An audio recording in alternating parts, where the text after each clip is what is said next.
Bonjour et bienvenue à tous à cette activité de transfert de connaissances organisée par le Bureau de la mission universitaire de l'Institut universitaire en santé mentale de Montréal, qui fait partie du CIUS de l'Est de l'île de Montréal. Donc, la rencontre d'aujourd'hui s'intitule La puissance de l'autocompassion, prendre soin de soi pour mieux aider et poursuit comme objectif, vise à décrire les éléments clés de l'autocompassion, à présenter un survol des résultats de la recherche et les résultats de l'autocompassion sur la santé, à comprendre l'impact physiologique de l'autocompassion ainsi que comprendre la fatigue du soignant et la distinguer de l'empathie et de la compassion, et enfin d'expérimenter la pause d'autocompassion.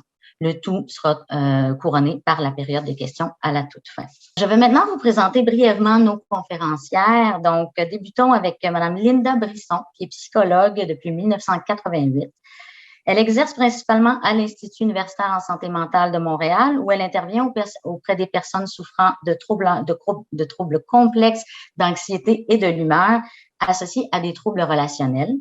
Spécialisée en thérapie cognitivo-comportementale, elle s'appuie notamment sur les modèles de troisième vague, c'est-à-dire les thérapies des schémas, thérapie d'acceptation et d'engagement, autocompassion en pleine conscience, avec un intérêt particulier pour l'intervention de groupe. Elle offre également de la supervision aux doctorants en psychologie et à de jeunes professionnels du réseau de la santé. Martine Vaillancourt est quant à elle ergothérapeute depuis 1987 et détentrice d'un permis de psychothérapeute délivré par l'Ordre des psychologues du Québec.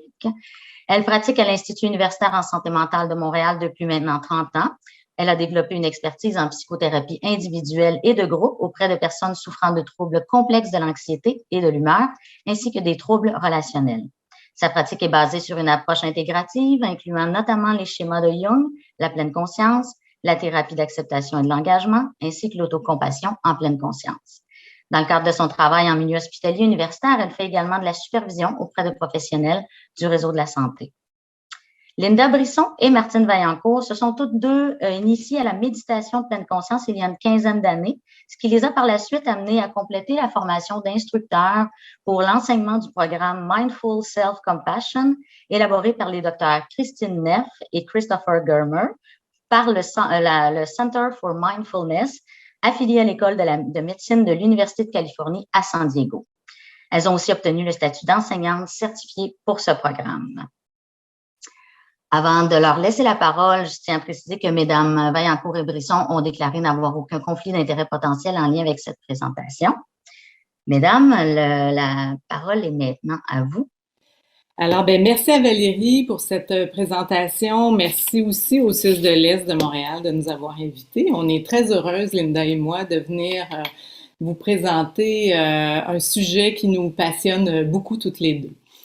En fait, prendre soin des autres dans notre quotidien comme soignant, c'est pas toujours facile.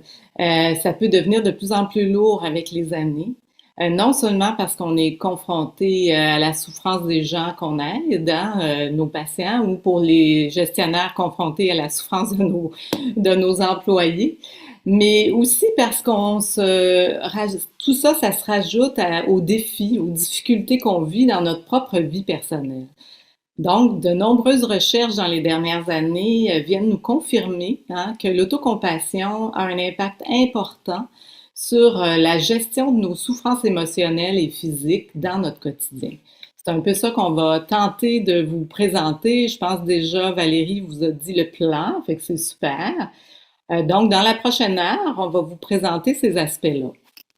Mais avant de commencer, parce que justement, l'autocompassion, ça se passe pas uniquement dans la tête, mais ça se passe beaucoup en contact avec soi et avec notre cœur. Je vous invite de peut-être déposer tout ce que vous avez dans vos mains et de fermer les yeux juste pour une minute. Juste de prendre conscience pour l'instant de votre respiration, de votre corps. Peut-être déjà, il y a une certaine fatigue depuis le début de la journée, peut-être des tensions. Vous pouvez vous replacer, vous positionner pour être confortable, pour prendre soin de vous, justement.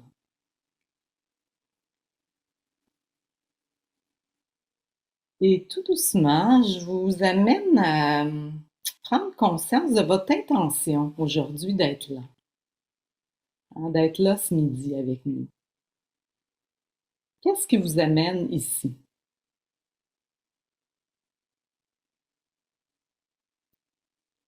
Et peut-être en même temps de vous connecter aussi à qu'est-ce qui vous a amené à faire ce choix de carrière, de travailler dans le domaine de la santé.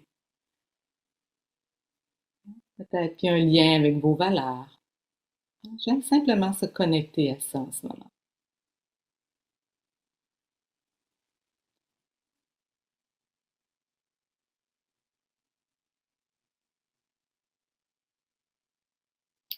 Et je vous propose de vous donner la permission de l'autocompassion, de vous ouvrir avec curiosité à ce qui va vous être présenté dans la prochaine heure, avec le cœur plutôt que la tête.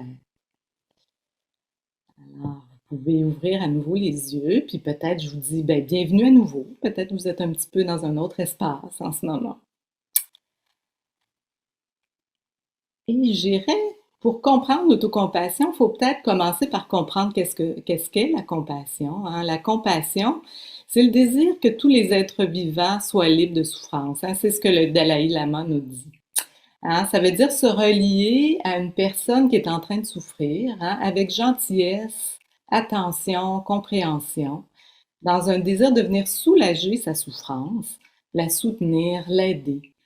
On pourrait dire que c'est un genre de souffrir ensemble. J'accueille la souffrance de l'autre avec mon cœur, mais je vais aussi ressentir une certaine joie d'être relié, la joie de la relation. C'est quelque chose de bon malgré tout, on pourrait dire. Et l'autocompassion, c'est comme faire le U-turn, on pourrait dire, donc de faire la même chose pour soi.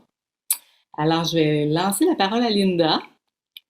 Et merci Martine pour l'introduction. Merci à tous d'être là. C'est vraiment un plaisir, surtout de savoir qu'on a des gens un petit peu partout là au Québec.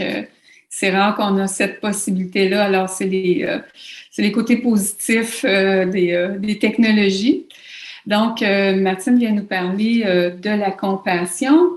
On va regarder maintenant, quand on fait le U-turn, qu'est-ce que c'est l'autocompassion. On va le regarder beaucoup dans la lunette du docteur Christine Neff, qui est vraiment en ce moment, qui est une enseignante en fait à l'Université d'Austin au Texas, qui est vraiment la chef de file là, dans le domaine de la recherche de l'autocompassion ces dernières années. C'est une chercheure extrêmement prolifique. Vous allez voir qu'on va se référer beaucoup en fait à ses travaux là, au fil de la rencontre de ce midi. Donc, ce qu'elle nous dit, Dr. Neff, c'est que l'autocompassion, c'est quand on souffre, c'est prendre soin de soi comme on le ferait de quelqu'un qu'on aime. Donc, pour elle, l'autocompassion, ça inclut la bienveillance envers soi, ça inclut le sens d'une humanité partagée et aussi la pleine conscience. Je vais retourner avec vous dans une petite réflexion. On va retourner plus près du cœur et du corps. Donc, je vous invite à revenir un petit peu comme Martine le proposait tantôt, de revenir au contact à soi.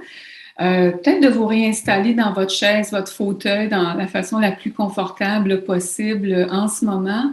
Et fermez les yeux, ou si c'est plus confortable pour vous, vous pouvez les laisser mi-clos.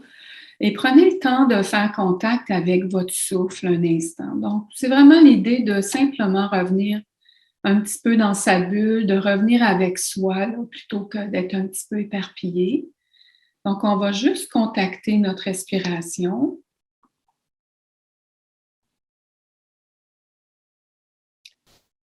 Et je vous invite à réfléchir à la question suivante. Quand vous avez une amie qui traverse un moment difficile, qui vit une certaine souffrance, ça peut être parce que votre ami vit un échec, qui est en difficulté peut-être au travail.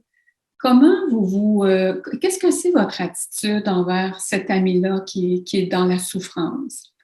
Qu'est-ce que vous faites?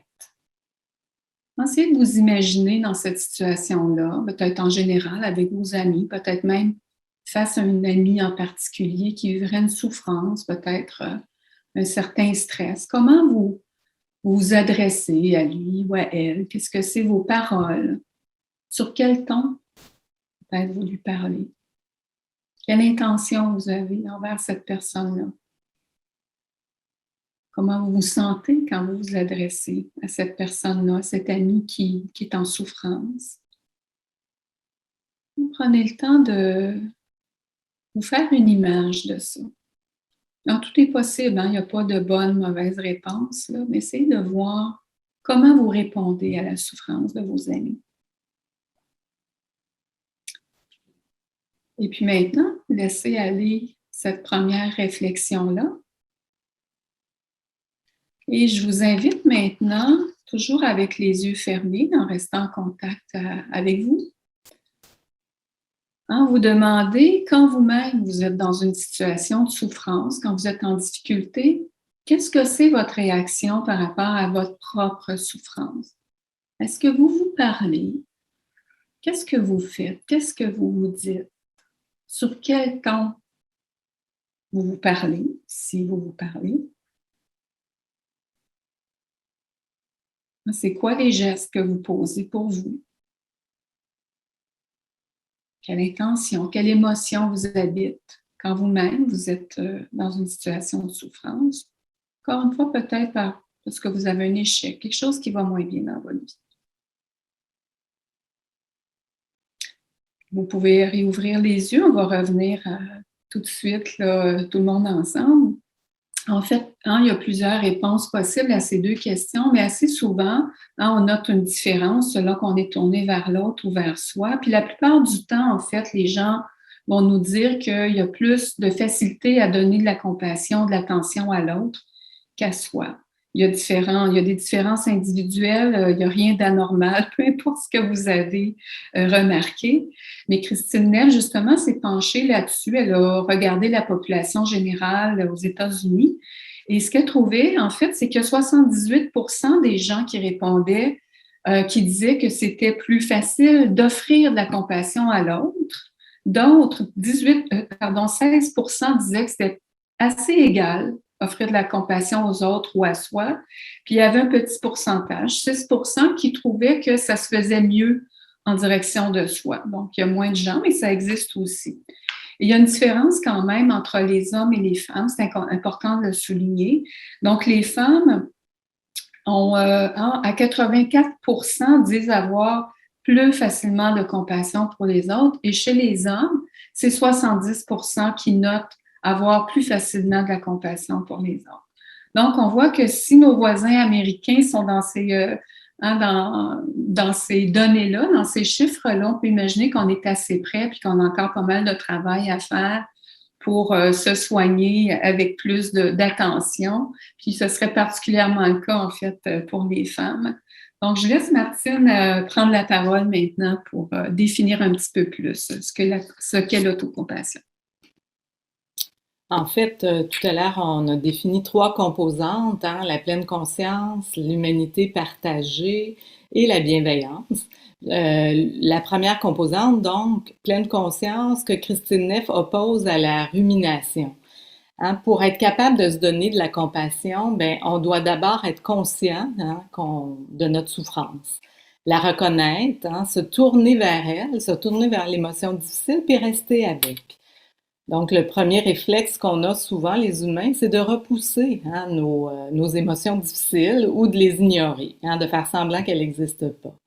Puis, on a toutes sortes de mécanismes de défense pour repousser cette souffrance-là, que ce soit de se centrer sur les autres, sur la souffrance des autres, travailler trop, de prendre de l'alcool, de jouer à toutes sortes de jeux, d'aller sur Facebook, bref.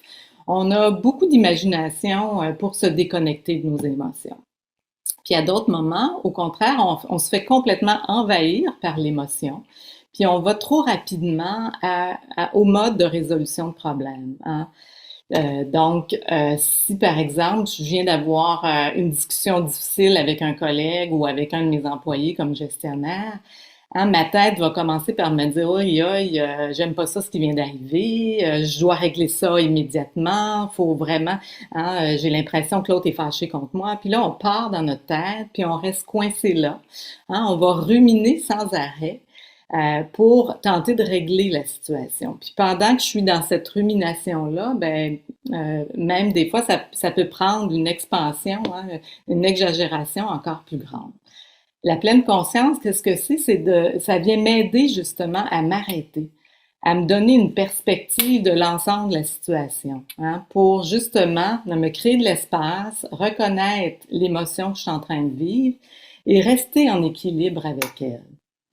Ça prend un certain courage pour aller là, hein, effectivement, mais en validant, hein, ma souffrance, je peux voir plus clair, voir d'une nouvelle façon, en fait, et peut-être prendre des meilleures décisions pour moi. En fait, on peut pas guérir ce qu'on peut pas ressentir. Fait que ça, c'est la pleine conscience. Deuxième composante, l'humanité partagée qu'elle oppose à l'isolement ou l'enfermement. Hein, reconnaître que je suis pas seule à souffrir. Tous les humains partagent, hein, l'impression de parfois se sentir inadéquat. Hein, puis quand on est dans cette impression-là, on se sent complètement isolé, en fait. Si je viens de faire une erreur au travail, hein, je vais me sentir peut-être coupable, honteuse de cette erreur-là, puis je vais avoir tendance à m'isoler encore plus, hein, peut-être me retirer dans mon bureau. Puis cet isolement-là va amplifier encore plus mon émotion, puis ma détresse personnelle. Donc, c'est à ce moment-là qu'il est important de se rappeler qu'on n'est pas seul à vivre ce type de situation-là. Ça veut dire quoi? Ça veut dire recadrer notre expérience à la lumière de notre propre humanité. Hein, on est tous d'accord qu'on est des humains, on est tous d'accord que les humains sont imparfaits, puis qu'ils vont vivre des difficultés, qu'ils vont souffrir. Mais au moment où ça m'arrive à moi, hein, au moment où ça nous arrive à nous dans notre vie, c'est parfois comme si on ne devrait pas vivre ça, comme si c'était anormal de souffrir. Hein, ça ne devrait pas m'arriver parce que j'ai tout fait pour que ma vie soit parfaite, par exemple. En fait, c'est pas une réaction logique, hein, c'est vraiment une réaction plus émotive. On est comme enfermé dans notre propre souffrance, puis on a l'impression d'avoir un contrôle sur notre destinée. Mais la réalité, c'est que la vie est comme ça, hein. On va tous faire des erreurs, vivre des échecs, avoir des pertes, vivre des situations qu'on aimerait beaucoup plus se passer, hein, des fois. Mais la pratique d'autocompassion, hein, vient nous aider à accepter qu'on peut vivre ces situations-là et accepter, hein, nos propres imperfections comme humains. Donc, l'humanité partagée, c'est de réaliser que je suis pas seule à souffrir, qu'il n'y a rien de défectueux en moi, que c'est aussi de réaliser que la force de notre interconnexion les uns les autres. Hein, on a besoin des autres pour affronter les défis que la vie nous amène. Donc, on a vu ça, entre autres, dans le mouvement MeToo, hein, où les femmes se sentaient honteuses seules, hein, dans leur coin, puis que quand elles ont dénoncé les abus, ça leur a donné de la force, mais aussi un sentiment d'appartenance. Alors, troisième composante, la bienveillance. Déjà, on en a parlé un petit peu, hein. Que Kristin Neff oppose à l'auto-jugement, hein, le jugement sévère. Donc, ça veut dire se traiter avec gentillesse, compréhension, comme on le ferait pour notre meilleur ami, hein, plutôt que de se juger sévèrement. Faire quelque chose pour venir se réconforter pendant qu'on souffre. Hein? Ça peut avoir l'air assez simpliste de dire ça, mais souvent, hein, de se parler avec gentillesse, par exemple, mais souvent, on a plutôt tendance à se critiquer, puis à pas mériter cette bienveillance, hein, de se dire, je suis sûre que tout le monde a eu ça à un moment donné dans sa tête, je suis pas assez, hein, je suis pas assez intelligent, ou je suis pas assez bon, ou je suis pas assez généreux, peu importe. Parfois, on se dit même des choses qu'on dirait même pas à notre pire ennemi. Donc, on peut même tellement être dans la critique de soi qu'on se rend même pas compte de l'impact qui est blessant sur nous. Fait que la bienveillance, c'est être justement touché par notre propre souffrance, avec l'intention de vouloir soulager la souffrance, s'apaiser, se soutenir. C'est quelque chose d'actif, hein, c'est pas passif, par des mots, par des gestes, on va y revenir tout à l'heure. Donc, tenter de répondre à nos besoins plutôt que de se couper de ce qu'on ressent. Et dans les dernières années, Christine Neff s'est beaucoup intéressée à ce concept de bienveillance pour soi en lien avec la philosophie chinoise, hein, le yin et le yang, je dirais. La partie yin de cette autocompassion serait vraiment de prendre soin, hein, de se valider, de s'apaiser, de se réconforter, hein, comme la mère ours ou peu importe le fait avec son enfant. Et la partie yang, hein, ça serait de justement, hein, on appelle la fierce self-compassion, la compassion féroce, hein, c'est de comme la mère lionne qui vient protéger son enfant, ben c'est se protéger soi-même, se défendre, mettre ses limites, s'affirmer, hein, répondre à ses besoins, se motiver. C'est quelque chose, hein, c'est une espèce de force qui vient nous aider à agir pour soi. Et ça fait partie aussi de cette bienveillance. Donc, l'idée, c'est le yin et le yang en équilibre, hein. Si je suis trop yin, je peux me faire abuser. Si je suis au contraire trop yang, je peux agresser les autres. Fait que l'idée, c'est d'arriver à être en équilibre avec ces deux forces-là. Donc, si on résume, la pleine conscience, hein, être là, sentir qu'on souffre au moment où ça arrive, l'humanité partagée, l'humanité commune, hein, on va tous souffrir, et la bienveillance en équilibre avec le yin et le yang. Ça veut dire s'accueillir soi-même et les autres avec une présence bienveillante, connectée, ben ça vient transformer notre expérience.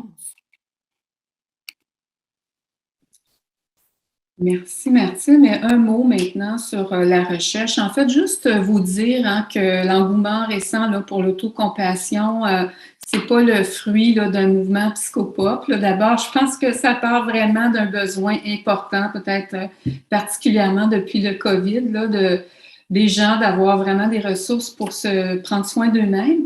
Mais aussi, ça s'inscrit vraiment dans un mouvement qui est beaucoup plus vaste de recherche en psychologie, avec toute une intégration, avec justement tout le champ de la psychologie, la philosophie bouddhiste, tout ça.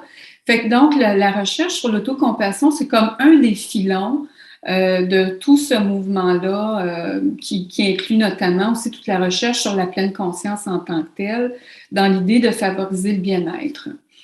Donc, il y a vraiment cette veine-là de recherche d'autocompassion, elle est plus récente, mais extrêmement active. On voit sur le schéma ici, il y a vraiment une accélération des données de recherche. En 2019, il y en a encore plus maintenant, mais il y avait une recension en 2019 juste d'articles et d'essais qui avaient été publiés dans la littérature là, scientifique en psychologie. Il y avait 1600 articles, donc, et ça s'est échelonné là, peut-être depuis 2010. Donc, il y a vraiment quelque chose de très actif. Et bien évidemment, il y a d'autres champs professionnels, d'autres champs de recherche qui viennent aussi inclure l'autocompassion dans leur réflexion. Donc, il y a plus de recherche que ça, là, en réalité. Donc, on ne fera pas une revue critique là, de ça aujourd'hui, c'est pas ça le but. Mais on va quand même regarder certaines recherches qui ont un point d'intérêt, à notre avis, plus important. Puis aussi, on va essayer de dissiper certaines confusions, fausses croyances aussi, sur la base de certaines recherches qui ont été publiées là, à ce jour. Une des recherches importantes qu'on a le goût de vous partager, en fait, c'en est une, encore une fois, de Christine Neff avec une collaboratrice allemande, qui s'appelle Madame Wonk, en 2009. Elles ont comparé, en fait, les impacts sur la manière qu'on se relie, qu'on se considère soi-même, selon qu'on se base dans une perspective d'estime de soi ou encore dans une perspective plus d'autocompassion. Donc, on connaît tous l'estime de soi. C'est quelque chose qui nous est un petit peu plus familier dans le sens où on connaît plein de gens, puis soi-même, peut-être on se dit « Ah, mon estime est pauvre, il faudrait que j'y travaille ». C'est un motif de consultation assez fréquent aussi en psychologie. Mais en fait, les deux chercheurs se sont penchés un petit peu plus précisément sur les différentes définitions, cette idée-là du concept, pour finalement mettre en évidence que l'estime de soi globale, ça suppose une évaluation. Est-ce que je suis une bonne ou une mauvaise personne? Il y a une évaluation globale de soi. Et le regard qu'on pose sur soi est alors basé sur la comparaison aux autres dans différents domaines qu'on juge importants. Et on est aussi influencé par la perception qu'on pense que les autres ont de nous. Hein, est-ce que je suis un peu spécial? Est-ce que je suis supérieure, moins bon que la moyenne? Donc, c'est un peu ça, là, le rapport à soi dans l'estime personnelle, dans l'estime de soi. Le problème, c'est que mathématiquement, on ne peut pas être toujours au-dessus de la moyenne dans tout. C'est absolument impossible. Donc, on ne peut pas être évalué toujours non plus à la hausse. Et aussi, notre estime personnelle est subordonnée à la réussite. Ça veut dire que si j'ai des bonnes notes, par exemple, à l'école, mon estime remonte. Si j'obtiens ma promotion, ça va bien. Mais qu'est-ce qui se passe si je suis pas aussi populaire que je le souhaiterais ou si je performe pas aussi bien, j'ai la médaille de bronze plutôt que la médaille d'or dans mon sport? Hein, l'estime va chuter. Hein, c'est ça qui va se passer en cas d'échec. Ça veut dire des fluctuations importantes du niveau d'estime de soi, donc avec des creux de vague possiblement très douloureux. Puis peut-être des fois, on remonte la pente, mais on peut peut-être même avoir des petites bulles un petit peu plus narcissiques, hein, on se trouve donc meilleur que les autres tout à coup, mais c'est pas durable. On est comme, en fait, condamné d'une certaine façon à une quête incessante, on pourrait dire, pour essayer de stabiliser notre estime. Donc, c'est un peu ce qu'elles observent dans cette étude. En comparaison, en fait, l'autocompassion propose une toute autre façon de se relier à soi. Je pense qu'on peut le dire comme ça. Il n'y a pas d'intérêt pour l'évaluation et la comparaison dans l'autocompassion. On se situe beaucoup plus dans un rapport d'accueil, d'acceptation face à soi, comme humain, tout simplement, avec nos forces, nos vulnérabilités. Puis quand on a un échec, ben on n'est pas là à remettre toute notre valeur personnelle en question. On prend soin de soi, par exemple, parce que ça fait mal. Et donc, l'autocompassion toujours disponible, hein, toujours là. Et ça nous permet aussi d'avoir à ce moment-là un sens de soi qui est plus stable, mais un rapport à soi aussi qui est, on peut dire, plus sain. Donc, moins fluctuant et moins dans le narcissisme aussi, potentiellement. Et voilà pour cette étude qu'on avait envie de vous présenter. Il y a un tableau ici que vous pourrez consulter qui résume un petit peu là, ce que je viens de dire. Il y a aussi, en fait, des craintes, souvent des doutes, on pourrait dire des préjugés face à la pratique hein, de l'autocompassion. Et donc, ça peut être un frein justement pour s'engager dans cette pratique-là, hein, ça nous fait douter. Donc, on va regarder un petit peu aussi, c'est quoi les principales craintes souvent qui nous sont nommées, puis on va voir en même temps aussi comment la recherche répond à ces doutes-là, on peut dire. Une des choses, je pense qu'on entend très, très souvent, c'est l'idée que si je commence à m'offrir de la compassion, là, je vais me mettre à penser juste à moi, je vais devenir égoïste. Je veux absolument pas ça, je valorise pas ça, nous non plus. OK, donc, mais puis à la limite, est-ce que je vais devenir un peu narcissique, là, justement?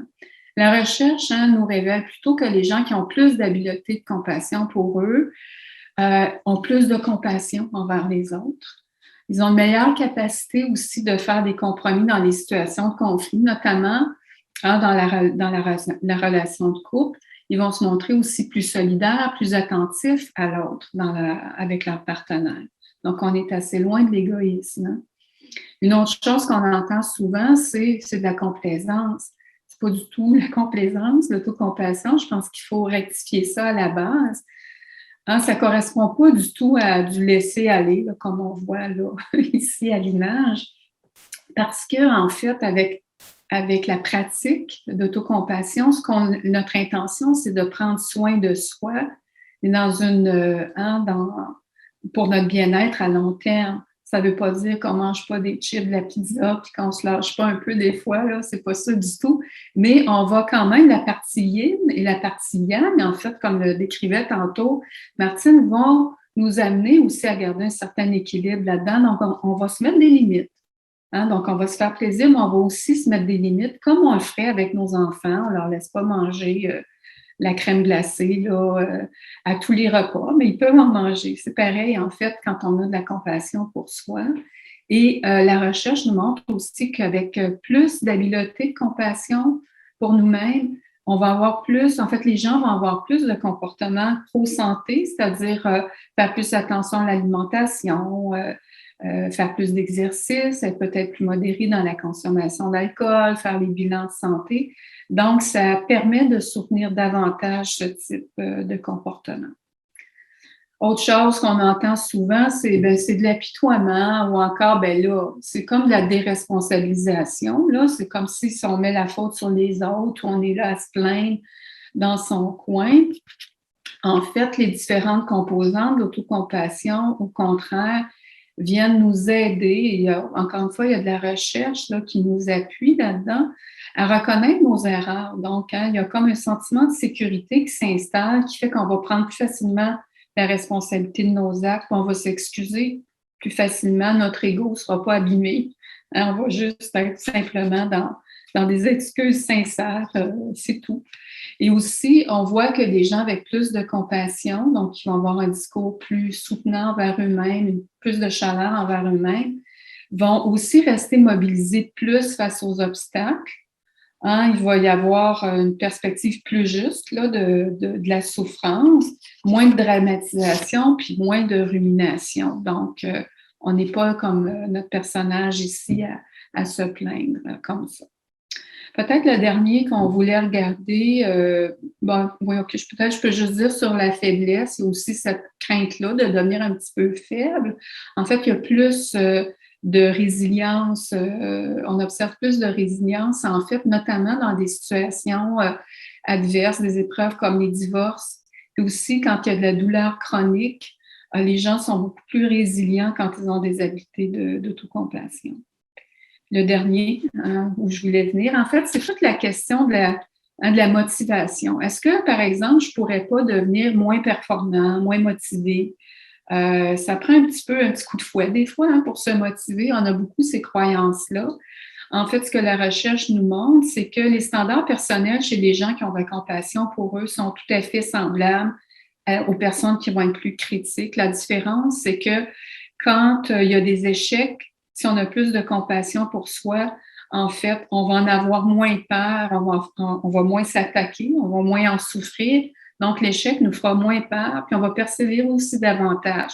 On va se remettre à la tâche plus facilement.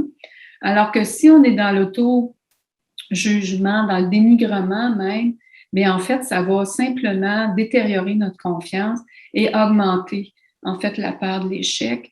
On peut penser à l'idée on parle des gérants d'estrade, là, des fois, qui sont là à crier après nos petits qui apprennent à jouer au hockey. Bien, en fait, je pense qu'instinctivement, on sait que la chose à faire, c'est pas tellement de dénigrer, mais plus de soutenir, pour mobiliser, pour que nos jeunes puissent continuer à apprendre. C'est la même chose qui se passe pour les grandes personnes. Donc, peut-être qu'on peut retenir surtout que les composantes, en fait, les 3 composantes d'autocompassion vont venir installer une prise de perspective, un sentiment de sécurité qui sont en fait favorables à la connexion, à l'action puis à la résilience aussi. Les 2 autres diapos, je ne vais pas y aller en détail, je pense que ça nous dit juste en fait que ça accroît les sentiments des états positifs et que ça diminue, en fait, ça apaise les états négatifs, par exemple, comme l'anxiété ou la dépression. Donc, double fonction d'autocompassion. Voilà pour la recherche. Petit survol rapide. Bien, merci, Linda. On va regarder plus près pour comprendre qu'est-ce qui se passe au niveau physiologique dans notre corps, en fait, quand on se critique ou quand on va vers l'autocompassion, en fait. Peut-être que vous avez certainement déjà entendu parler de notre cerveau reptilien avec son système de défense face à une menace.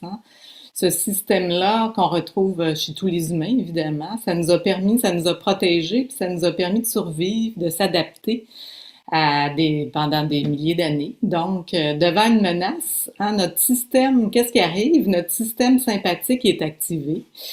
L'amygdale, cette petite chose dans notre cerveau, elle va libérer le cortisol et l'adrénaline. Puis, ça va nous mettre tout de suite en réaction. On va pouvoir répondre de 3 façons différentes. C'est toujours combattre, fuir ou figer. Je suis sûre que c'est des choses que vous avez déjà entendu parler.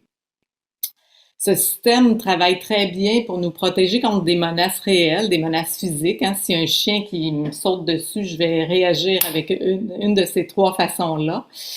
Donc, c'est super utile pour les humains, puis c'est une réaction vive et très rapide. Il y a Paul Gilbert, qui est un psychologue-chercheur d'Angleterre, qui, lui, a amené une compréhension peut-être un petit peu plus large de ce système de défense pour mieux comprendre qu'est-ce qui se passe quand on se critique soi-même. Hein, notre critique serait activée par le même système de défense. Hein, et parce que la plupart des menaces dans notre vie contemporaine viennent du concept de soi, hein, c'est-à-dire qu'on va, si on vient de faire une erreur, par exemple, on va se sentir inadéquat, imparfait, puis notre concept de soi va être menacé. Puis là, qu'est-ce qu'on attaque? On attaque le problème, on attaque soi-même. Ça veut dire se critiquer, se blâmer. On peut faire référence à toutes les exigences aussi qu'on a les uns, hein, et le perfectionnisme, tout ça est dans du même ressort. Hein, c'est des enjeux sociaux super importants en ce moment. Donc, hein, cette fameuse réponse à la menace nous cause beaucoup de stress, puis souvent c'est derrière beaucoup de problématiques d'anxiété puis de dépression. Heureusement, on n'a pas seulement la partie reptilienne de notre cerveau, hein, notre cerveau a évolué, puis il y a aussi une partie des mammifères où on retrouve le système de soins, hein, qui est aussi une partie tout aussi importante. Hein. Comparativement à d'autres animaux, le petit bébé humain, il naît très, très immature et ça prend beaucoup de temps pour qu'il se développe puis s'adapte à son environnement de façon autonome. Donc, hein, quand le petit enfant doit être donc longtemps collé sur son parent. Hein, notre système de soins vient activer le parasympathique qui va libérer les hormones, hein, ocytocine et opiacés, puis faire en sorte que l'enfant et le parent sont en espèce de résonance affective. Hein. C'est le développement de l'attachement humain. Et il y a autant du côté de l'enfant que du parent, il va avoir le plaisir de la relation. C'est à partir de ce lien d'attachement, finalement, que l'enfant va bâtir sa sécurité, son sentiment de sécurité, et qu'il va se sentir apaisé, soulagé. On peut dire que c'est le début du processus de régulation émotionnelle à travers ça. Donc, ce qui est important de retenir, c'est qu'on a besoin, hein, de ces deux systèmes-là pour survivre, hein, autant celui de défense que celui que notre système de soins. La partie importante à retenir aussi, c'est que le système de soins, c'est plus lent, hein, il faut mettre plus de temps pour le développer. Il y a une équipe de chercheurs qui sont Steller et Keltner. En 2014, ils ont voulu savoir qu'est-ce qui concrètement venait aider à développer la sécurité chez l'enfant. Ils ont trouvé 3 facteurs importants. Donc, le premier, la chaleur. Hein, on emmaillote nos petits-enfants dans quelque chose de chaud. Le deuxième, le toucher, hein, le toucher apaisant. On va toucher nos enfants. On a des fibres nerveuses qui viennent envoyer un message au cerveau. Et le troisième, les douces vocalises, on va parler avec douceur à nos enfants.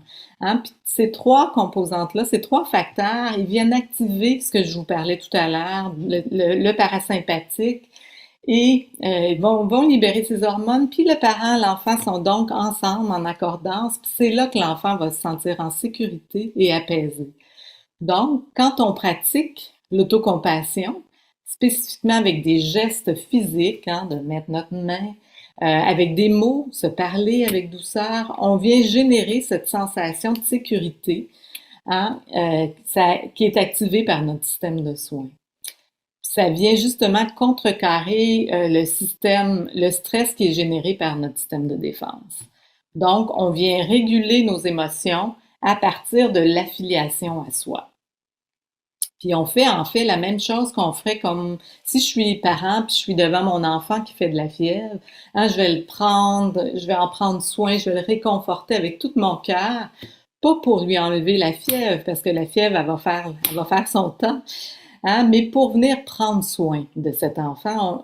de notre enfant sur ce moment-là. Alors, qu'est-ce que ça pourrait être de venir se soutenir nous-mêmes, hein, comme adultes, de la même façon, en s'accueillant soi, sans vouloir faire disparaître notre émotion. Finalement, on pourrait dire, un paradoxe important, c'est se donner de la compassion, pas pour se sentir mieux, mais dans l'intention de prendre soin de soi, parce qu'on est en train de souffrir. Donc, tout ça est super intéressant, j'espère, pour vous. Il se présente en fait certains défis hein, dans l'apprentissage de l'autocompassion dont on va vous parler un petit peu. Hein, cette image-là me fait bien sourire, mais en fait, on est un peu comme ça, les humains. Souvent, on avance un peu comme sur l'image du haut. Hein, on avance dans la vie en supposant qu'on a un scénario puis ça devrait se passer comme ça. Moi, je dis souvent, ben en fait, c'est que la vie, elle n'est pas au courant de notre plan puis notre scénario. Fait qu'elle fait ce qu'elle veut. Et la réalité ressemble beaucoup plus à ce qui est en bas, évidemment. Il y a des moments merveilleux, il y a des moments doux amers, il y a des obstacles. Mais c'est la même chose, en fait, dans l'apprentissage de l'autocompassion. Alors, c'est important d'avoir ça en tête, je vous dirais, pour peut-être avancer avec plus de clarté puis plus sereinement, dans le fond, dans ce parcours-là. Le premier défi qui va se présenter, ben en fait, c'est vraiment lié à l'apprentissage, je dirais, à la partie pleine conscience. Notre John Kabat-Zinn, qui est assez connu là, dans le domaine, hein, qui nous dit, pour revenir sur la définition, c'est l'état de conscience qui résulte du fait de porter une attention intentionnelle au moment présent, sans jugement, sur l'expérience qui se déploie moment après moment. C'est pas si simple, hein? Donc c'est un apprentissage de faire ça déjà. Et en fait, on pourrait ajouter à cette juste un petit instant, Martine. En tout cas, c'est pas grave. On pourrait peut-être ajouter, en fait, c'est qu'on veut être là dans cet état de pleine conscience, quelle que soit l'expérience, hein? Donc qu'elle soit agréable ou pas. Donc le défi est beaucoup plus là-dedans. Donc on veut tendre vers ça. Mais déjà, porter attention, ça demande de la pratique. Alors là, imaginez-vous, quand on contacte par la pleine conscience de la douleur, qu'est-ce qui se passe? Bien là, on va flipper dans la résistance. Exactement ce que Martine nous disait tantôt. Alors, il faut s'attendre nécessairement qu'à certains moments, on va avoir ce mouvement-là, donc on va se retrouver vraiment à l'opposé de la pleine conscience. C'est normal que ça nous arrive. Le problème avec ça, hein, c'est que quand on commence à résister, hein, on dit que la résistance, en fait, on dit en fait, c'est que ce à quoi on résiste persiste. Il y a une petite équation souvent qu'on montre pour illustrer ça. Hein, c'est un peu comme on pourrait dire, quand il y a de la douleur, qu'on contacte dans notre expérience de pleine conscience quelque chose de douloureux, ça va se multiplier. La résistance va multiplier la douleur et on va se retrouver simplement avec plus de souffrance. C'est facile à comprendre. Par exemple, tout le monde a déjà eu un petit peu d'insomnie. Quand on dort pas, on serait dit, on est tendu, on résiste.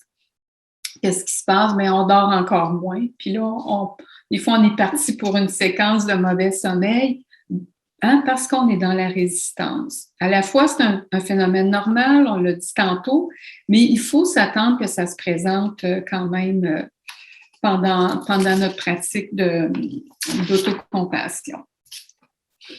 L'autre défi, en fait, c'est quand on commence à ajouter justement l'amour bienveillant, donc la compassion en elle-même. On dit que l'amour révèle tout ce qui est différent de lui-même. Ça veut dire que quand on commence à prendre soin vraiment de la douleur qui est là, avec tendresse, avec chaleur, on se trouve à sécuriser le cœur, hein, par l'activation du système de soins.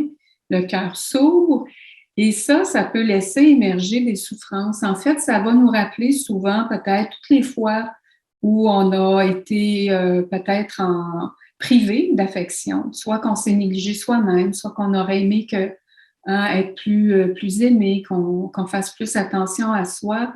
Ça va, en fait, ouvrir à ce genre de douleur-là. C'est pas l'autocompassion en tant que telle qui crée la douleur, c'est vraiment que c'est déjà présent et ça nous permet juste d'aller, en fait, revoir cette douleur-là, puis en fait, transformer le rapport qu'on a à la douleur. C'est juste qu'il faut savoir que ça peut arriver. Puis en réalité, on connaît ce phénomène-là dans la vie courante.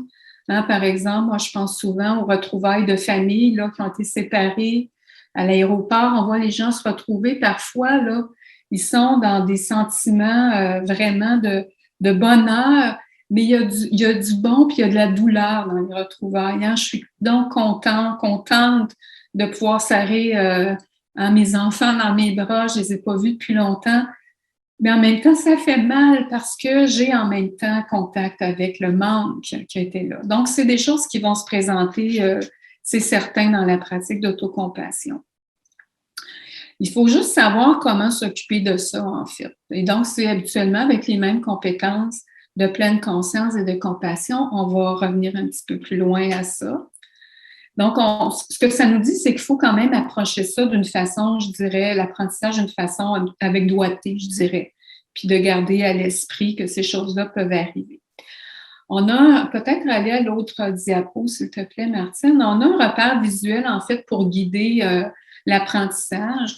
En fait, hein, on pourrait dire que quand on est dans la zone verte, là, c'est quand on ne ressent pas d'inconfort. Donc, on est en train de pratiquer, il n'y a pas d'inconfort, on est bien en sécurité, sauf que dans cette zone-là, c'est un peu comme tenter d'essayer d'apprendre à faire l'équitation en lisant, en regardant des vidéos, sans jamais monter à cheval, vous n'allez jamais apprendre.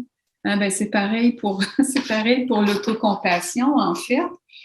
Hein, les habiletés d'autocompassion, on les apprend en allant contacter une certaine dose de souffrance. Légère, modérée, juste assez, pas plus. Donc, on apprend quand on est dans le cercle jaune plutôt que dans le milieu. Et si ça arrive, justement, qu'il y a une douleur peut-être plus intense qui se présente, puis qu'on se retrouve débordé, ben on n'apprendra pas plus. Alors, quand on est dans ces zones-là, il n'y a pas la connexion entre la raison, le cœur, le corps, là, ça ne marche plus du tout. Fait que donc, on n'apprend rien, on n'est pas assez en sécurité, en fait, pour rester curieux. C'est ça l'affaire.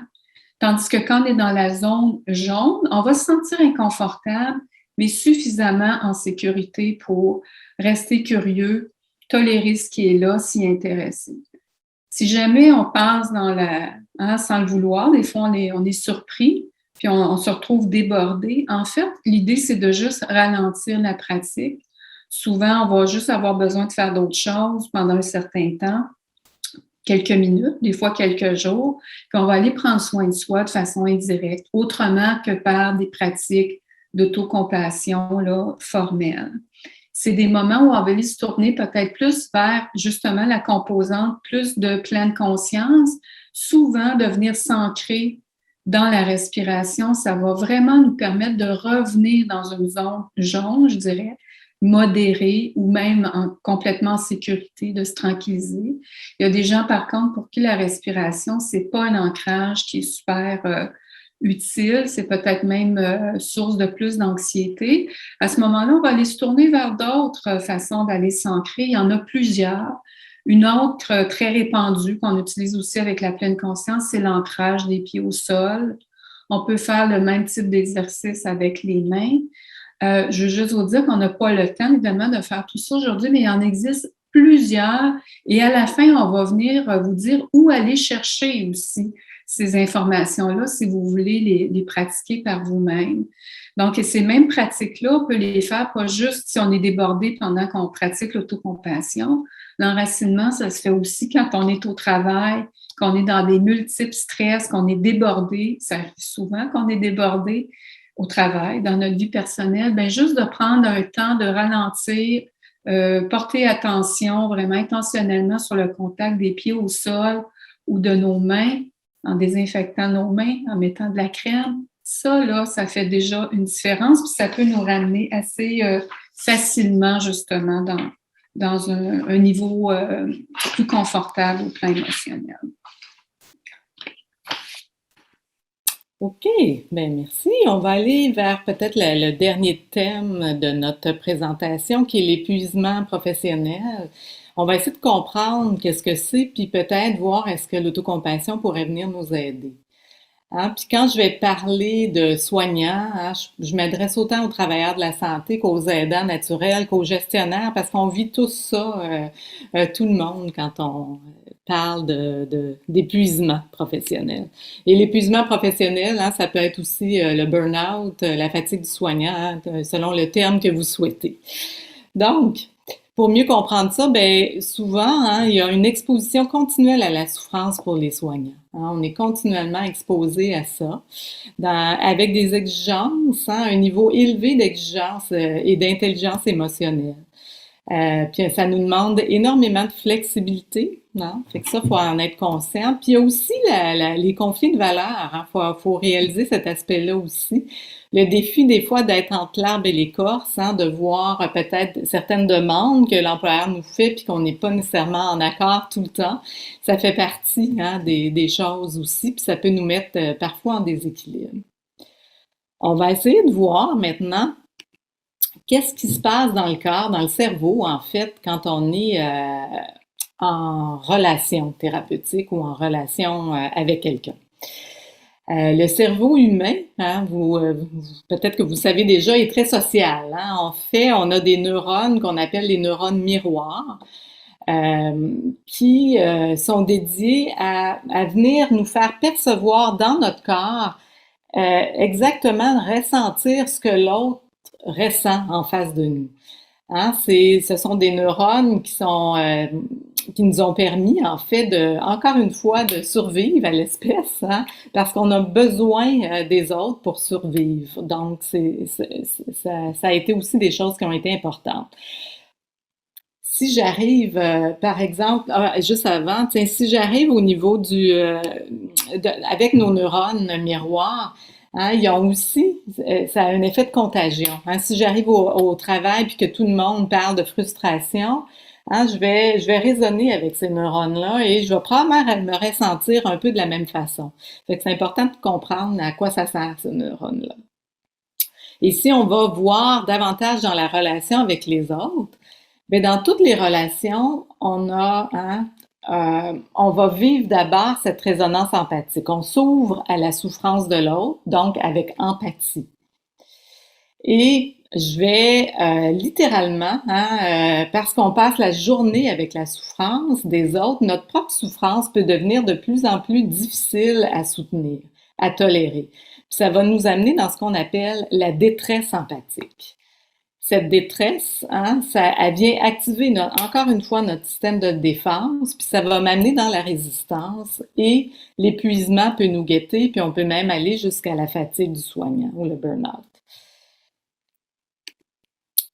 On va redescendre. Donc, qu'est-ce que c'est? Hein? C'est quoi les signes de la fatigue? Ben, je pense que vous les savez, vous les connaissez. Hein? On peut devenir plus impatient, irritable, agité, être pris dans nos ruminations, faire de l'insomnie, être cynique face à l'équipe traitante, des fois, à se retirer, à être plus distrait, la perte de plaisir, démotivation, perte d'empathie, indifférence, anxiété, honte, impuissance, bref, beaucoup de choses. Et l'important, c'est de savoir que la fatigue du soignant, c'est pas une faiblesse, en fait. Hein, c'est un signe qu'on est humain. Et une des réactions, souvent, on va nous dire, ou même de nous-mêmes, on va se dire, je vais me couper émotionnellement de mes patients, hein, parce que c'est trop stressant. Mais quand on se coupe de nos patients, ben, en fait, on sait que l'alliance thérapeutique est fondamentale. Fait que si je me coupe émotionnellement de mes patients, je vais aussi me couper de cette relation-là et de cette possibilité de les aider. Parce qu'on sait que c'est à travers la connexion avec eux que je vais pouvoir les amener à cheminer dans leur processus. Alors, qu'est-ce qu'on peut faire d'autre? Beaucoup de gens vont venir nous dire, ben, prends soin de toi, hein, puis pour mieux se soutenir quand on est en épuisement professionnel, va faire de l'exercice, bien manger, voir des amis, aller se faire masser. Tout ça, c'est super important, mais il y a des limites à ce type d'activité-là. Pourquoi? Hein, parce qu'elles se passent en dehors du travail. Hein, elles sont pas au milieu de mon interaction pendant que je suis avec mon patient. Hein, je peux pas dire à mon patient, ben vous êtes bien intense en ce moment, je me sens un peu stressée, je vais aller me faire masser puis je vais revenir. On peut malheureusement pas faire ça. Alors, qu'est-ce qu'on peut faire? Qu'est-ce qui serait utile dans quelque chose comme ça? Hein, ce qui est possible que trop de compassion nous amène à l'épuisement professionnel. Eh bien, non. Hein, ironiquement, on utilise souvent le terme fatigue de compassion. Au contraire, hein, on a besoin de plus de compassion pour venir soulager notre fatigue du soignant. Et on devrait on devrait plutôt dire une fatigue empathique ou, comme je le dis depuis tantôt, la fatigue du soignant. Fait que peut-être vous vous dites, mais c'est quoi la différence entre l'empathie et de la compassion? Hein? Eh bien, pour peut-être mieux saisir cet aspect-là, l'empathie, comme je vous le disais tout à l'heure, ça implique une résonance émotionnelle. Donc, je résonne avec mes neurones miroirs, je viens ressentir l'émotion de l'autre. Et si on ressent seulement la souffrance de l'autre sans avoir une ressource émotionnelle à côté pour venir me soutenir, je vais me sentir complètement débordée et comme je soulignais tout à l'heure, ça va activer mon système de défense et ressentir cette détresse empathique-là. Hein, en fait, on se sent souvent impuissant de ne pas pouvoir soulager la souffrance de l'autre, la personne qu'on souhaite aider. Hein, on souhaiterait lui enlever sa souffrance, mais c'est impossible. Hein, comme on vous le disait tantôt, cette impuissance-là de ne pas pouvoir lui enlever est difficile à tolérer, puis c'est là que ma détresse empathique va augmenter de plus en plus.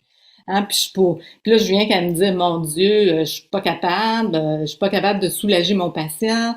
Peut-être que je passais un bon thérapeute ou un tel ferait beaucoup mieux que moi. Bon, hein, puis là, on part dans cette rumination. Puis encore une fois, pendant que je suis dans ma tête, je suis plus avec la personne et je suis même plus connectée avec ce qui se passe réellement dans le moment présent. Alors, toute mon énergie est là pour venir résister à cette émotion-là, puis je finis par brûler, puis c'est là qu'on dit un burn-out. C'est ça. Alors que dans la compassion, on va percevoir la même souffrance de l'autre avec l'empathie, mais la compassion va faire en sorte que je viens embrasser la souffrance de l'autre. Je viens comme si je viens l'entourer avec tendresse, avec bienveillance, plutôt que de réagir en voulant retirer l'émotion. Hein? On dit l'amour qui vient neutraliser la détresse et l'impuissance. Et les chercheurs ont découvert que la compassion, c'est une émotion positive et énergisante qui n'est pas à la même place dans le cerveau que la détresse empathique. Hein? Ça nous amène dans une espèce de force de bien-être authentique et qui ouvre notre cœur à la disponibilité de l'autre. Puis depuis que moi, personnellement, j'ai intégré cette pratique de compassion, j'ai beaucoup plus d'aisance, de confort et de plaisir dans mon rôle de thérapeute. C'est super important. Il y a, entre autres, dans la compassion, il y a Tara Brach qui parle de l'acceptation radicale. Quand on est là, dans cette compassion, dans cette acceptation radicale, c'est comme si je peux faire confiance à mes propres capacités comme soignant et de faire confiance à mon patient, comme si nos deux, on peut se faire confiance tous les deux qu'on va arriver à développer, que le client va développer ses propres ressources pour arriver à surmonter ce qu'il est en train de vivre. Bon, je vais passer celle-là. En fait, on a besoin de se donner de la compassion à soi-même quand on expérimente la détresse empathique. Autant qu'on a besoin d'avoir de la compassion pour nos patients. Un peu comme le principe du masque à oxygène dans l'avion. Je vais mettre le masque à moi avant de le mettre à mon enfant pour vraiment être capable de me soutenir déjà au départ. Si j'ai pas la compassion pour venir répondre à mes propres besoins émotionnels, bien, je vais m'appauvrir émotionnellement. Puis être capable finalement d'aider les autres. Et si la compassion pour moi est disponible, ben je peux arriver à me calmer, à me soutenir moi-même, puis pendant la relation avec l'autre, puis ça va avoir l'effet qu'avec les neurones miroirs, l'autre va pouvoir aussi s'apaiser et se soutenir.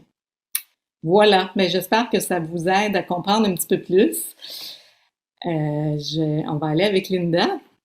Bien, on va venir conclure, en fait, tranquillement. Mais comment on prend soin de soi avec l'autocompassion? Je pense que là, on le comprend un peu, mais on dit que c'est des compétences simples, Mais on l'a vu tantôt, souvent la compassion, on l'a à l'intérieur de nous, on peut l'offrir aux autres. Donc, c'est des compétences qu'on sait assez souvent. Mais en même temps, l'autocompassion, en fait, c'est pas si facile à développer, parce que ça se développe. En fait, on apprend ça en fait en plongeant dans l'expérience qui fait mal, en allant à sa rencontre. Donc, c'est ça qui rend plus difficile à développer. Donc, on va aller s'installer plus dans le cœur, dans le corps, alors qu'on est très, très souvent ici dans la tête, même quand on offre des soins. Donc, c'est sûr qu'il y a un défi là. Et donc, cet apprentissage-là, ça va se faire à travers des pratiques formelles là, de méditation construites exactement pour aller évoquer la compassion, des exercices réflexifs, mais aussi, ça se développe, et ça, c'est une des bonnes nouvelles, ça se développe beaucoup, en fait, très facilement, d'une certaine façon, à l'intérieur du quotidien. Les pratiques informelles, là, dans notre quotidien, ont autant d'importance que celles qui sont formelles, assises, en méditant, là, dans un cadre précis, parce que finalement, la souffrance, le stress, on le vit la plupart du temps beaucoup plus pendant qu'on est en action dans la journée, en interaction avec nos collègues, avec les enfants, le conjoint, les amis. C'est là où ça se passe beaucoup plus que quand on est au coin du feu avec notre petit verre de vin là, le vendredi soir. Fait que donc, souvent, on fait déjà des choses pour prendre soin. Martine le disait, on le nommait tantôt. On va aller prendre des marches, on va aller se faire masser. On fait des choses comme ça, mais on les fait souvent un peu sur le pilote automatique, je dirais. Donc, on pose souvent des gestes concrets comme ça. C'est important de continuer à le faire. Ce qu'on vous invite, par contre, à faire, c'est peut-être d'y ajouter justement une touche de chaleur. Je dirais une touche de chaleur à travers la conscience, avec l'intention vraiment claire pour vous de vous offrir quelque chose de bon quand ça ne marche pas. Ça fait toute la différence sur comment vous allez vivre là, la situation. Donc, on a conscience à ce moment-là qu'on fait ces choses-là parce qu'on est fatigué, qu'on a mal ici, qu'on a mal là, qu'on est frustré. On fait ça pour s'apaiser parce qu'on est dans la douleur ou dans la souffrance. Puis en fait, pour réchauffer, je dirais, ces choses-là qu'on fait quotidiennement, vous pouvez vous inspirer de ce qu'on disait tantôt, de la chaleur, du toucher apaisant, de la voix douce. Vous parlez sur un ton avec des paroles qui sont plus réconfortantes ou qui vous encouragent, qui vous motivent. En fait, avec un ton amical, bienveillant. Donc, c'est important de choisir des pratiques agréables, qui sont accessibles. Il y a une multitude de façons de le faire. Il y a des sites web. Puis, en fait, l'idée, c'est de cultiver aussi une attitude qui est curieuse, flexible. Je dirais même un peu comme un jeu. Essayez vraiment ce qui va faire l'affaire avec votre mode de vie, avec là où vous êtes en ce moment. Puis, bien souvent, se joindre à des groupes de méditation, des groupes, utiliser des audios, des choses comme ça, c'est très, très utile. On va terminer avec, donc Martine va revenir sur des ressources tantôt, mais en fait, on va terminer, c'est les pratiques dont on parlait tantôt, là, je ne vais pas y revenir. On va terminer avec une pratique assez simple qui s'appelle la pause d'autocompassion. Peut-être certains la connaissez, vous avez peut-être même déjà vu passer là, la capsule. Martine a déjà fait une vidéo aussi qui a circulé beaucoup là, dans notre CIUS. Cette pause-là, elle se fait de façon très brève, si on le veut. Ça peut se faire à n'importe quel moment dans la journée, la nuit, quand on en a besoin. Fait que je vais vous donner évidemment la forme brève. Ceux qui doivent quitter, vous pouvez la retrouver justement en vidéo puis sur différents sites web, là, dont les indications sont sur votre PowerPoint. Là, fait que vous allez pouvoir les retracer. Sinon, ceux qui restent là, ma foi, je vous invite à vous autoriser un petit 5 minutes de plus pour justement expérimenter cette pause-là d'autocompassion. Fait que je vous invite à peut-être ajuster votre posture autant que possible là, dans une façon peut-être un petit peu plus confortable. Fermez les yeux, laissez-les mi-clos. Encore une fois, c'est comme vous le souhaitez. Et puis, concentrez-vous peu à peu sur votre souffle. C'est juste l'idée d'aller revenir à notre corps, d'aller se reconnecter. Donc, allez se centrer sur la respiration, hein, sur l'inspiration, l'expiration, ça aide à revenir à notre corps. Et je vais vous inviter à penser à une situation qui est difficile pour vous en ce moment, qui est à l'origine de stress. Donc, amenez à votre esprit une situation qui cause un stress ou un inconfort émotionnel qui est léger à modéré. Donc, pas quelque chose de trop accablant, là, on ne veut pas que vous soyez submergé, mais quelque chose qui est assez dérangeant pour que vous le sentiez dans le corps. Donc, ça peut être un petit pépin de santé que vous avez, qui vous inquiète un peu sans que ce soit trop grave. Ça peut être une tension avec quelqu'un, peut-être avec un ami, mais quelque chose que vous pouvez résoudre.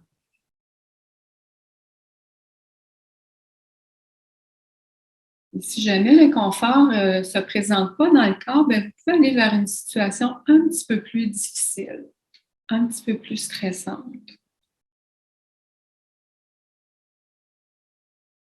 Et donc, quelque chose que vous vivez qui est assez près de vous en ce moment aussi. Essayez pendant que vous amenez la situation à votre esprit de rendre ça le plus vivant possible. Peut-être en essayant de visualiser avec qui ça se passe, qu'est-ce qui se dit ou qu'est-ce qui s'est dit. C'est quoi un petit peu là, la préoccupation, le stress, hein, le thème du stress que vous avez. Puis tentez de ressentir quand vous évoquez la situation, l'impact dans votre corps. Quand vous pensez à cette situation-là, quand le stress s'installe, où est-ce qu'il se trouve dans votre corps? Il y a souvent un endroit où c'est logé, où on le voit plus clairement.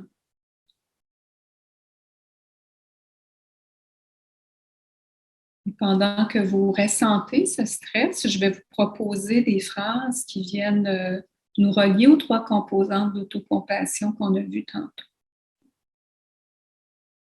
Dans un premier temps, tout en étant en contact avec votre corps, avec la situation stressante, dans un premier temps, dites-vous à l'intérieur de vous-même, c'est un moment de souffrance. Reconnaissez qu'il y a quelque chose de douloureux dans le moment présent pour vous. Ça, c'est la pleine conscience. Peut-être d'autres mots qui sont plus justes, plus significatifs pour vous.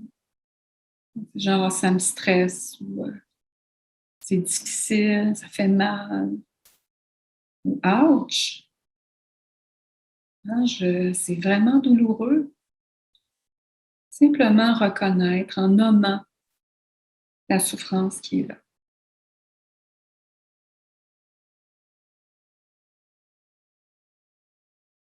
On va maintenant revoir la deuxième composante qui est l'humanité partagée. On peut se rappeler que la souffrance fait partie de la vie. Est-ce que c'est possible pour vous en ce moment de vous rappeler, de vous dire en vous-même que vous n'êtes pas tout seul, que toutes les personnes en ce moment qui font l'exercice vivent une certaine souffrance? Ça nous connecte en ce moment. C'est pas la même souffrance, c'est pas la même douleur. Mais chaque personne ici, comme vous, est en train de vivre quelque chose de difficile, de stressant. Juste se rappeler que la souffrance fait partie de la vie, qu'elle est là pour tous. Si vous le souhaitez, vous pouvez aussi porter une main ou 2 mains dans la région de votre cœur, un geste qui permet d'évoquer la compassion, de réchauffer la pratique. Si vous sentez que c'est confortable, prenez le temps de ressentir la chaleur, le contact de votre main dans la région du cœur, de constater l'impact peut-être sur votre corps en ce moment.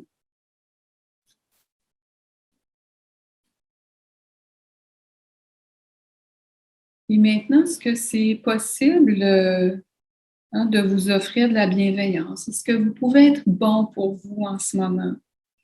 en vous offrant peut-être les paroles que vous auriez besoin d'entendre présentement. Est-ce que c'est possible avec un souhait profond, bienveillant pour vous, de vous dire des mots qui vous soutiennent? Ça peut être ou juste vous dire un mot affectueux, je suis avec toi, ou ça va aller. Ça peut être des choses très précises. Est-ce que je peux commencer à m'accepter? Est-ce que je peux me protéger mieux?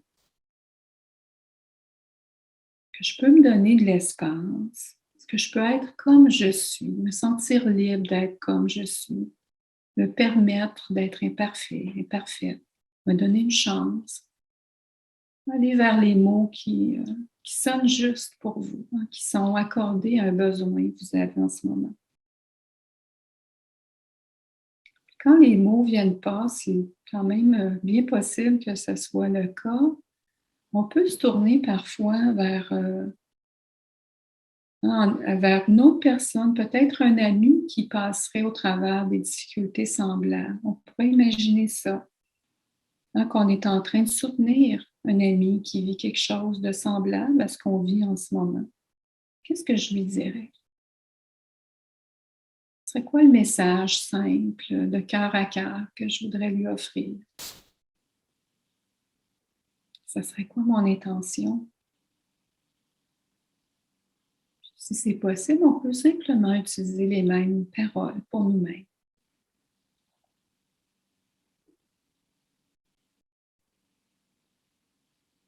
Et tout en continuant un petit moment la pratique, peut-être ressentir un peu plus qu'est-ce qui se passe dans votre corps en ce moment.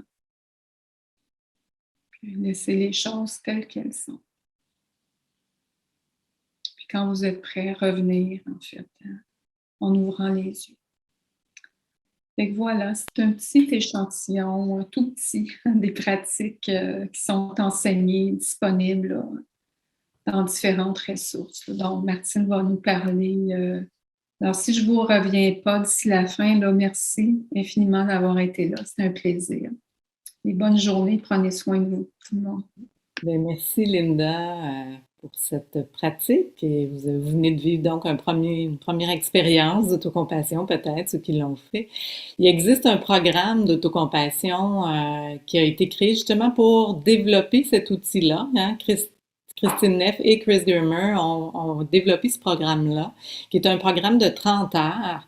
C'est celui que Linda et moi, on a fait où on est allé se faire former. Donc, on peut le faire sur 9 semaines, donc c'est 3 heures par semaine, ou le faire en intensif. Mais Christine Neff, dans les dernières années, a aussi développé un programme spécifique pour les soignants, qui est un programme de 9 heures. Fait que tout ça, c'est on pratique des exercices, des expériences. Ça se passe dans le corps, un peu comme ce qu'on vient de faire avec Linda. Et ce qui est intéressant, il y a Linda et moi à Montréal, on offre ces programmes-là. Et il y a aussi toutes nos méditations sur notre site web. Vous pouvez aller les écouter, déjà commencer à pratiquer certaines choses avec nos voix sur ce site-là. Et peut-être pour terminer, il y a un projet pilote qui va avoir lieu dans le CIUS de l'Est, autant pour les gestionnaires que pour les employés. Donc, on va faire un projet pilote pour le 9 heures que je vous parlais, qui est la formation pour les soignants spécifiquement. Alors, restez à l'affût de toutes ces informations-là pour voir quand est-ce que vous pourriez vous inscrire. Fait qu'on peut peut-être, merci à tous, merci de nous avoir écoutés. Il y a quand même encore beaucoup de gens qui sont là, puis c'est un sujet, comme on vous disait, qui nous passionne. Puis le meilleur cadeau peut-être que vous pouvez donner à vos proches, à vos patients, c'est peut-être de prendre soin de vous, puis de tenter d'utiliser l'autocompassion. Alors voilà, on vous remercie beaucoup de votre attention, puis on vous souhaite une excellente fin de journée, puis aussi une excellente poursuite dans votre pratique d'accompagnement, de gestion, d'intervention ou de proche aidance, ou tout simplement pour vous-même, prendre soin de soi pour mieux aider. Merci à vous. Merci. Merci Valérie.